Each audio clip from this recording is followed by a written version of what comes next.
नमस्कार दोस्तों, आप देख रहे हैं सरल न्यूज, भारत का सबसे सर्वाधिक खबरों वाला चैनल जो आपको देता है देश विदेश की सच्ची खबरें सबसे पहले सरल न्यूज पर मिलती हैं। आइए आगे बढ़ते हैं आज की मुख्य खबर की ओर। आतंक का फन उठेगा तो कुचल देंगे। इंदौर मेट्रो और दतिया सतना एयरपोर्ट के उद्घाटन के बाद बोले पीएम मोदी। प्रधानमंत्री नरेंद्र मोदी शनिवार को भोपाल में महिला सशक्तिकरण महासम्मेलन में पहुंचे। प्रधानमंत्री नरेंद्र मोदी ने भोपाल के जम्बूरी मैदान में लोकमाता देवी अहिल्याबाई महिला सशक्तिकरण महासम्मेलन कार्यक्रम के दौरान अहिल्याबाई होलकर को पुष्पांजलि अर्पित की। पीएम मोदी का नारी शक्ति ने सिंदूर स्वागत किया है। बता दें कि ऑपरेशन सिंदूर के बाद यह प्रधानमंत्री का मध्य प्रदेश में पहला दौरा है। कार्यक्रम के सारे सूत्र यानी सुरक्षा से लेकर प्रबंधन तक महिलाओं के हाथों में है। पीएम मोदी ने कई बड़ी योजनाओं को हरी झंडी दिखाई है। इसके साथ ही उन्होंने स्मारक में एक डाक टिकट भी जारी किया है।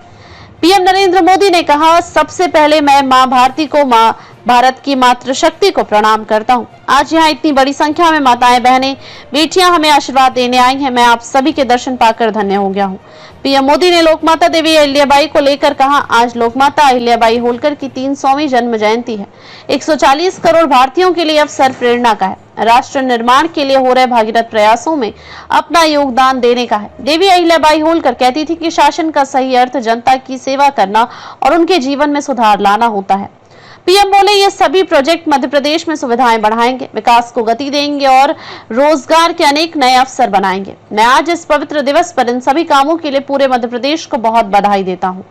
पीएम मोदी ने कहा, लोकमाता देवी अहिल्याबाई होलकर का नाम सुनते ही मन में श्रद्धा का भाव उमड़ पड़ता है। उनके महान व्यक्तित्व के बारे में बोलने के लिए शब्द कम पड़ जाते हैं। देवी अहिल्याबाई प्रतीक हैं कि जब इच्छा शक्ति होती है, दृढ़ प्रतिज्ञा होती है तो परिस्थितियां कितनी ही विपरीत क्यों ना हो, परिणाम लाकर दिखाया जा सकता है।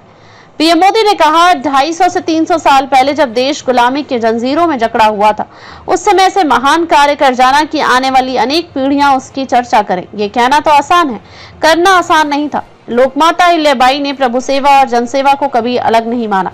कहते हैं कि वह हमेशा शिवलिंग अपने साथ लेकर चलती थी। उस चुनौतीपूर्ण कालखंड में एक राज्य का नेतृत्व, कांटों से भरा ताज, लेकिन लोकमाता अहिल्याबाई ने अपने राज्य की समृद्धि को नई दिशा दी। प्रधानमंत्री नरेंद्र मोदी ने कहा, पहलगाम में आतंकियों ने केवल भारतीयों का खून ही नहीं बहाया, उन्होंने हमारे संस्कृति पर प्रहार करने की कोशिश की है। उन्होंने हमारे समाज को बांटने की कोशिश की है। आतंकवादियों ने भारत की नारी शक्ति को चुनौती दी है। ये चुनौती आतंकवादियों ने और उनके आकाओं के लिए काल बन गई है। ऑपरेशन सिंदूर आतंकवादियों के खिलाफ भारत के इतिहास का सबसे बड़ा और सफल ऑपरेशन है। जहां पाकिस्तान की सेना ने सोचा तक नहीं था, वहां आतंकी ठिकानों को हमारी सेना ने मिट्टी में मिला दिया। अगर आतंक का फन उठेगा तो कुचल देंगे। महिलाओं की भागीदारी को लेकर पीएम मोदी ने कहा, हमारी सरकार वुमेन लीड डेवलपमेंट के विजन के विकास की धुरी बना रही है। सरकार की हर बड़ी योजना के केंद्र में महिलाएं हैं। पाकिस्तान के साथ संघर्ष में भी बीएसएफ की बेटियों ने देश का साथ दिया और दुश्मनों की चौकियों को नेस्तनाबूद कर दिया।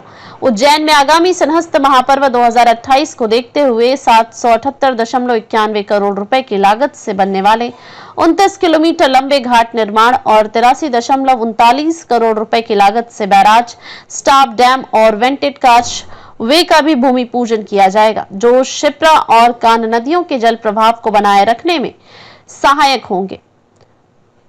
इंदौर मेट्रो के सुपर प्रायोरिटी कॉरिडोर पर यात्री सेवा का वर्चुअली शुभारंभ करेंगे। यह लगभग 6 किलोमीटर का हिस्सा येलो लाइन का सुपर प्रायोरिटी कॉरिडोर है। साथ ही दतिया और सतना एयरपोर्ट का वर्चुअली लोकार्पण भी करेंगे। 483 करोड़ रुपए की लागत से 1271 नए अटल ग्राम सुशासन भवनों के लिए पहली किश्त का अंतरण किया जाएगा। अब तक के लिए बस इतना ही, फिर मिलते हैं एक ऐसी ही बड़ी खबर के साथ। तब तक के लिए नमस्कार और देखते रहिए सरल न्यूज। सरल न्यूज में बने रहने के लिए हमारे चैनल को फॉलो करें और लाइक करें, सब्सक्राइब करें, बेल आइकन दबाना ना भूलें। अगर आप हमें फेसबुक, ट्विटर या इंस्टा के माध्यम से देख रहे हैं तो हमें फॉलो करें, कमेंट करना ना भूलें। धन्यवाद।